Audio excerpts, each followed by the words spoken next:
reseller, and I'm coming to you this Monday morning from chilly and brisk northern New Mexico, where I live and operate my home-based e-commerce business, and that is what I like to do for income. So tag along this morning. As usual, I will share with you everything that I recently sold over the weekend online for profit, and these are items that I've dug up from estate sales, yard sales, garage sales, and a lot of local thrift stores. And this is what I do for income to support myself and my family. So tag along and I'll share with you all these items. I'll give you an idea what I paid for them, what I charge for shipping, and then different words I put in the title as well as the description box just to help promote a faster sale. So let's get right into it. First item up today is a bread and butter shoe brand.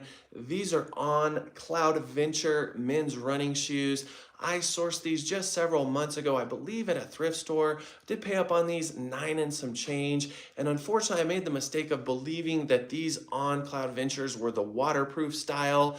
They were not, and so I probably wouldn't have paid up for these knowing that, but it's okay. It's still a running shoe brand that sells pretty good even when beat up, and these have some wear, not gonna lie, but that's the nature of the beast when you're dealing in used goods. And so with these bad boys, they did have several things going for them, a great brand, and they were also in a forest green color, so I made sure to put that in the title. And with a lot of Gorp items, with a lot of premium clothing and shoe brands, if you can really figure out the actual color to the item, that's actually going to help the sale. It's going to help it to sell faster, and it will help you to sell the item for more. Some of these popular brands use really catchy names for the different colors, and so keep that in mind if you're selling anything like Patagonia, Arc'teryx, Hoka running shoes.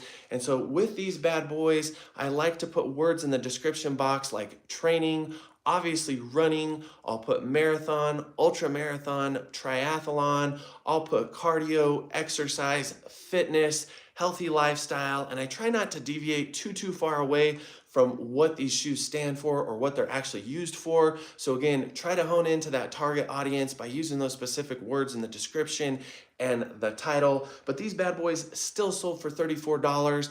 I did have somebody reach out after I initially listed these, somebody who was interested in them and did question if they were waterproof. I did some research and realized that I had made a mistake on the listing, so it's okay. I went ahead and ended the item. I did have to drop the price by like $4 or $5, and I relisted them for less.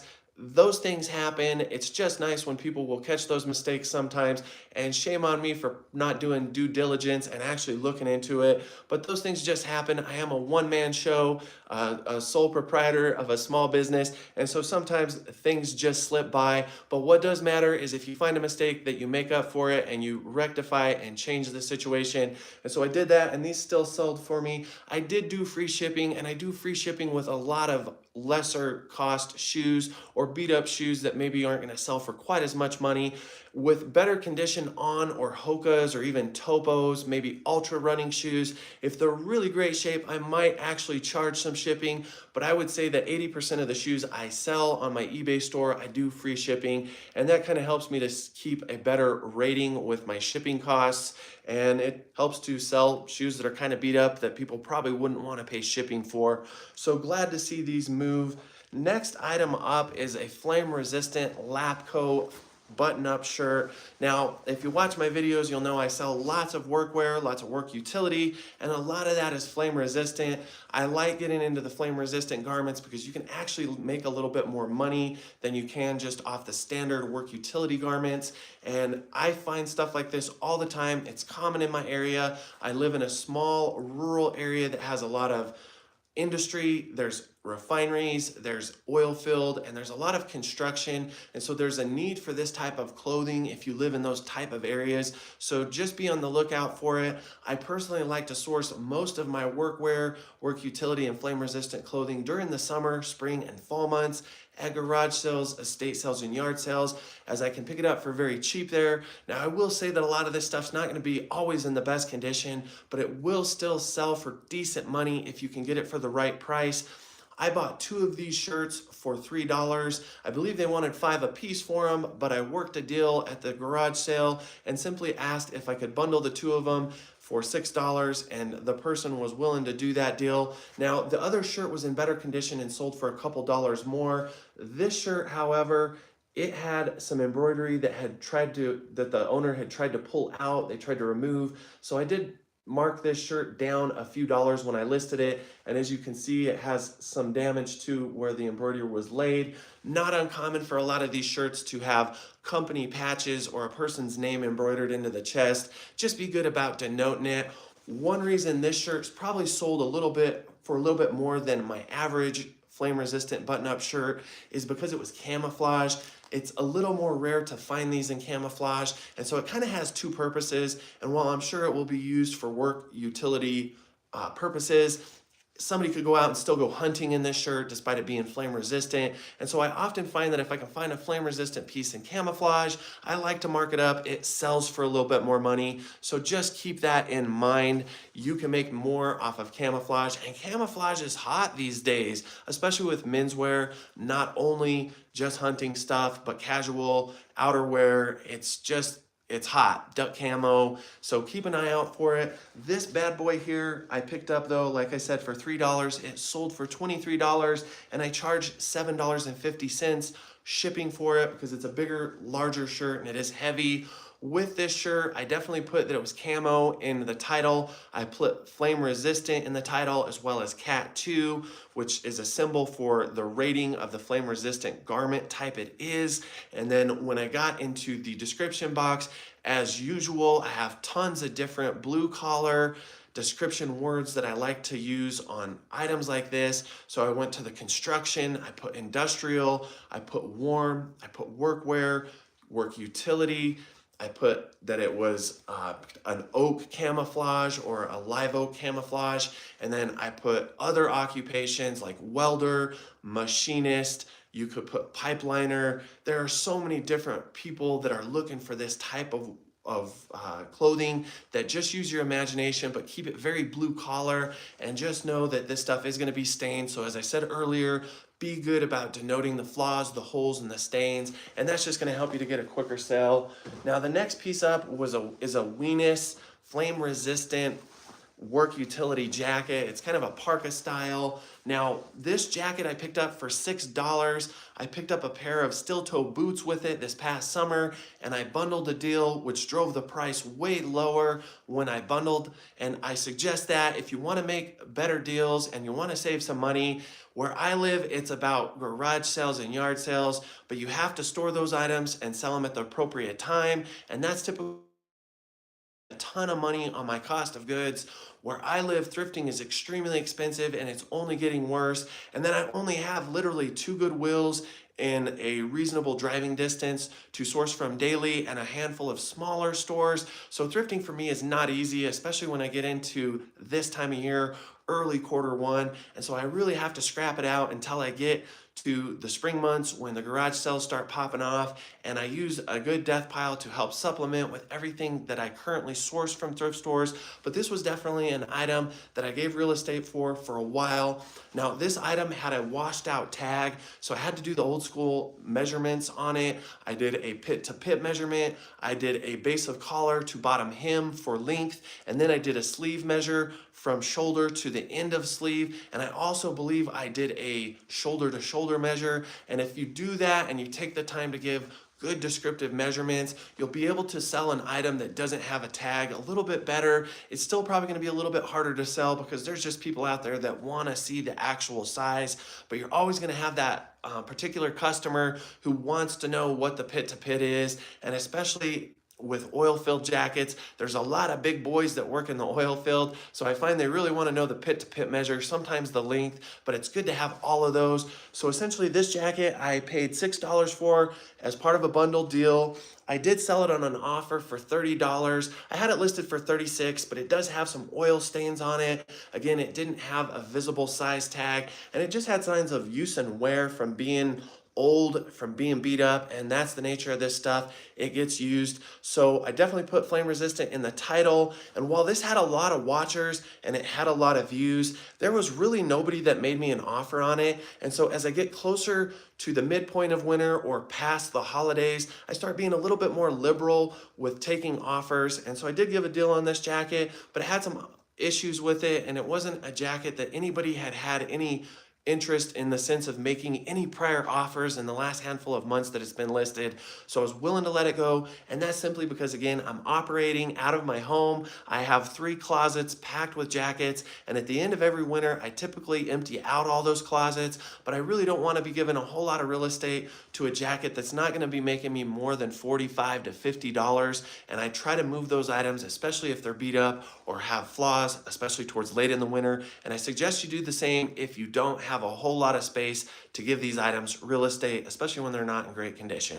And so again, happy to see it go. I did charge $11 shipping because it is a larger jacket. It's heavier. And fortunately for me, I live very close to Texas, so I sell a lot of flame resistant garments to Texas, and that's simply because there's tons of oil filled in that state. I also sell a lot to neighboring states like Arizona and Colorado, and sometimes a lot of oil filled garments out to California. And again, it's because of the nature of the industry. Lots of gas refineries, lots of construction, lots of building, and a lot of oil filled. And that's where you're gonna find this type of stuff. But if you live in the city, you're probably not gonna find a lot of this stuff. So again, focus on that white collar apparel. Maybe you're gonna find a lot of dress shirts. Maybe you're gonna find a lot of high collar, upper end clothing. And so maybe that's just what you need to focus on. I know targeting those things specific to the region where you live helped me tremendously. And that was just the advice of another reseller who sold in high volume, who had a YouTube channel, who I learned from. And so now that's why I'm here.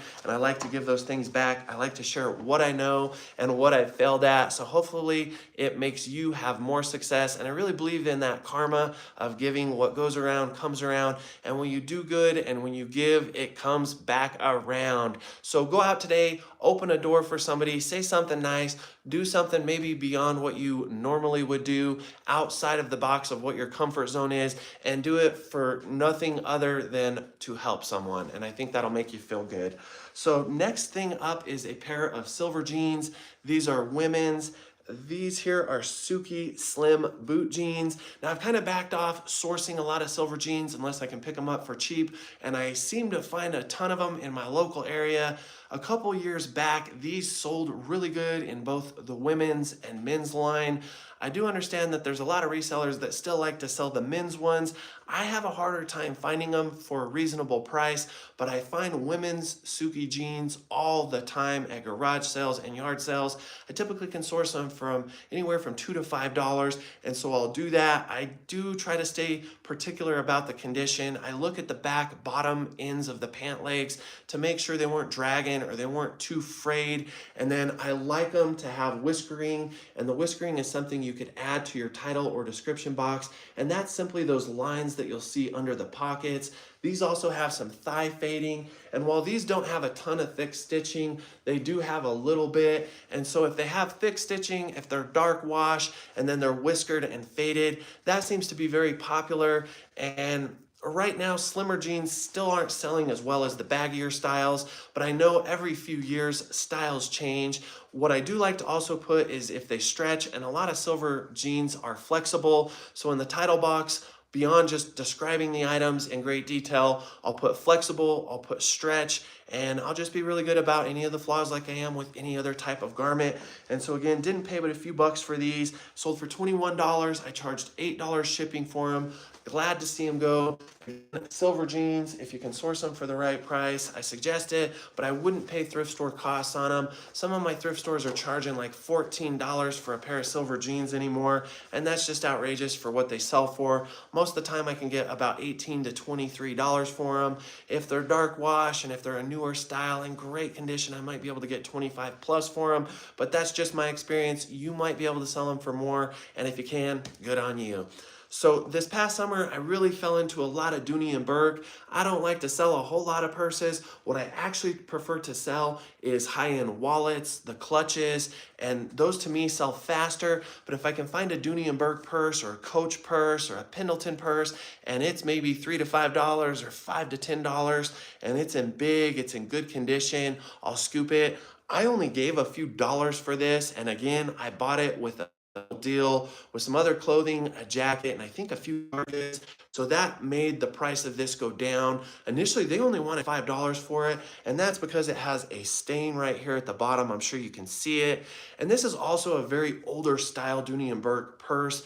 This canvas logo style was more popular 10, 15 years ago, maybe even longer. I'm not a purse expert, but I know enough about popular brands to know that Dooney and Burke will still sell. And if I can scoop it up for the right price, I'll do that. This bad boy's been listed for almost 8 months, but I had it listed in the low 20s. And part of the other problem with it is the interior lining has a bunch of staining. So if you're gonna source purses, make sure you look the purse over very well. You make sure that the interior is clean, because a lot of women will put makeup, they'll put funky stuff in their purses, they'll put food. And so if you're married and you want to look in a disaster area and maybe your wife's not the cleanest of creatures, go look inside of her purse. And I hate to stereotype all women, because there's some really clean women out there, but I know from my past, there's one thing you don't want to do without asking a woman, and that's to go look inside of her purse, because oh my God, there could be some crazy messes inside of it. But I'm going to get off of that topic before I get inside of in a bunch of trouble with a lot of my viewing audience that are women, and get back to the matter at hand. One of the big reasons I do sell purses again is because I know they're popular.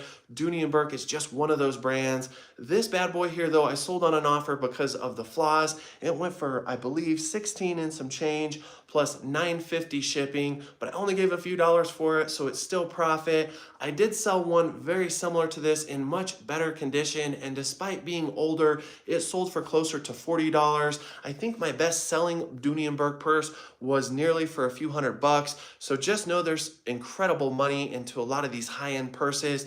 But my experience with just about any of the popular brands is they can be a little bit slower to sell because there's a lot of them out there, and that's why I like the wallets. I think they just sell better, and they're a little bit cheaper to source. Excuse me. So winding it down, my friends, last couple items, bread and butter for me. These are cool slacks, hiking pants. These I just recently sourced a few weeks ago at a Goodwill in Colorado. Cool is one of my favorite brands. I find it very regularly up in Colorado because those mountain goats, those Colorado folks, love wearing it. And so it's just, again, one of those Gorp items that I find frequently. But Cool doesn't only make Gorp, they also make a lot of very highly durable pants that are made of canvas. And there's a lot of guys in the construction scene, in the oil field scene, that like them because they're heavy, they last longer. These, however, are just that. They are not that. They are slacks, or more of a hiking pant style. So they're that lighter weight performance material. Now, a lot of the newer Cool pants will put the series in the inner pocket, and I know that's probably backwards because of the way I've got my camera streaming, but just know the older ones, you can look it up there, and sometimes you might even be able to look it up on the model tag. But what I really like to do with Cool is to get hardcore with the Gorp hashtags. I'll put a ton of different Gorp words in my description, and in the title I typically always put Gorp, Gorp Core, hiking, and then I put that name or the series, and again I'll put slacks in the title. But when I get into the description box, I'll put camping, through hiking, I'll put dirt bag, mountains. I'll put the logo for Cool, which is born in the mountains. I'll also put the actual way Cool is spelled, and the U has those two little dots above it. I forget the actual name for it. I used to know it. But any way you can market your item better and just shine more spotlight on it, it's going to sell faster. Most Cool pants sell for me for about $25 to $30. I did sell these on a 10 or 15% off offer over the weekend, and these have not been listed for very long, so they did sell quickly, and that's because they're pretty clean. They sold for $26.68. I charged $8.95 shipping for them. I did, however, pay up for these $9 and some change. Again, that's the nature of the beast. I always enjoy when I can find cool at garage sales, and typically there I can pick them up for about $5 a pair when it comes to pants. I don't mind paying up for their jackets. You can make good money, and just about anything cool sells well for me. I sell a lot of hiking shorts, a lot of their shirts. I typically stay away from their button-up shirts unless they're pearl snap. They'll still sell, they just have a slower, lower sell-through rate. So just be on the lookout for cool. It's one of those brands that I love to sell and makes me good money. Now, coming down to the last two items, this boy here is my business partner. It's Carhartt. It's a canvas flannel lined shacket. Now, I scored this as well as another shacket at my local flea market. The woman I sourced them from, I buy from frequently. She was being a hardliner because she knows I love that duck canvas. She knows I sell a lot of Carhartt, and she knew I was going to sell it for a lot more than she could out there at the local flea. So she wanted $15 a piece, which I balked at it. I walked away from her, and I came back a little while later as I was heading out. I did offer her $12. She countered and said she'd do $12.50 a piece. So I got the two of them for $25. That's definitely paying up because at garage sales, I can find them sometimes for $3, $5, $8, and that's a better price. In better condition, they will sell for me for right around $35 to $40. And generally that's in really clean condition, minimal flaws, and maybe a plus size. This bad boy here didn't sell for as much because it has a huge stain on it, and so I had to list it. It was a good size. It was a 2XL, but the other one was in green, and it was 2XLT, and it was almost flawless.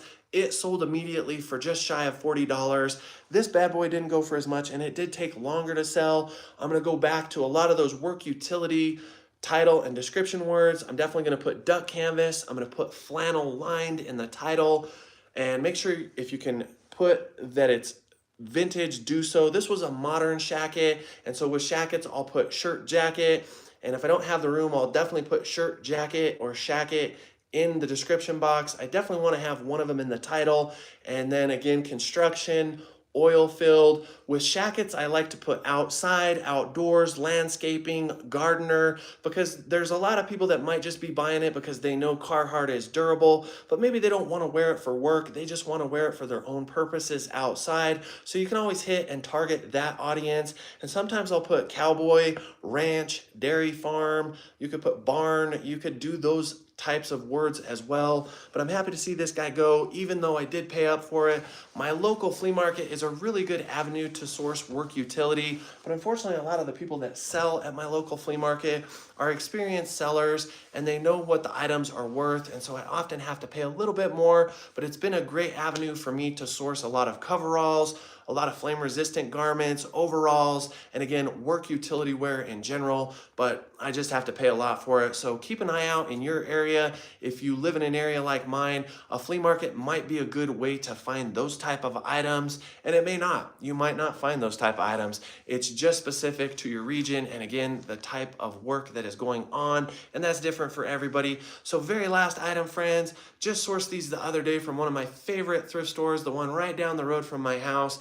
Now, these had some staining on the bottom. Generally, I can sell these for right around $20 to $23. I listed these for, I believe, $18 or $19.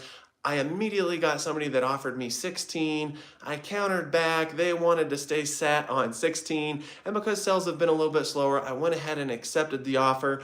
I only gave $2 for these. I also bought another pair that were white, but I'm going to stay firm on that white pair because the bottoms were not stained. They almost look brand new. So they are priced at more, and I'm not going to be as flexible on them. But happy to see these go. Not a ton of profit, but very easy to list. I just made sure and denoted that the bottoms had some staining, that the sidewalls had a few minor scuffs, and stuff like this sells. It's popular. In the description, I put basketball, I put slides, I put sports. Use your imagination. You can do what you want with it. There are some items that I get really descriptive on when it's an item I sell a lot of. And then there's others that I might not go to town as much, but you can always get online. You can look at what other people are selling. You can go to their description and you can look up the tags that they're putting, and that will also give you more knowledge. And believe me, with reselling, the more knowledge base you have about brands, about fashion, about what's hot, and about style, as well as pricing, the better off your business will be. And so I'm going to go ahead and wind this one down, but I want to share a few things, just like I did last week, that are helping me to stay above water with my sales now that we've hit quarter 1. It's the slow time of the year, and everybody knows that it's hard to transition away from quarter 4 when sales are crazy and you're making a ton of money. And it's always hard for me every year, but there's a few principles that really help me to get by, and one of which is always to be listing regularly and daily. And I try to list no less than 5 items, which for me is the bare minimum. This time of year, I've been listing about 5 to 7 items a day, which I really wish I could afford to be listing more like 10, 15 items a day. But that's just the nature of what I struggle with. And what I struggle with in this time of year is sourcing enough consistent goods to have those type of listing goals daily. And so if you can list daily at least 5, that's going to help the algorithm to see that you're doing it regularly and you're operating as a business, and you will be rewarded with more sales. That should help keep more sales to coming in. And if I list 5 items daily, typically I get right around 4 to 7 sales a day. Here lately, it's been about 4 to 5 when I list 5 items, but I do find the more consistent I am with listing more, then I typically get more sales, thus I make more money. And right now, my store is only sitting right at about 670 items. Just 3 or 4 months ago, my store was right at 740. And so there's that old frame of thought that if you have right around 700 items, and maybe those 700 items have a pretty decent sell-through rate, you should be getting right around maybe 6, 7 sales a day. Now, that could be argued, and it's especially different for everyone because the quality of what everybody has in their store is not going to be exceptional. And I know not everything in my store is exceptional, but just know quality is a big part of this, especially when sales slow down. So be sourcing regularly. Another thing that helps me is to always be listing, but to always be sourcing and thinking about the season to come. And right now, I've already shifted my mindset away from sourcing a lot of winter items because we're moving away from winter. And when we get to the mid part of next month, the mid part of February, I will be shifting quickly to trying to source more springtime items, more lightweight coats, more shorts, more sandals. I will be displaying those items simply because if an item that's really good still might take 90 days to sell, wouldn't you want to display that item out early prior to the peak of its selling season? And so the more you can think about getting your items out sooner,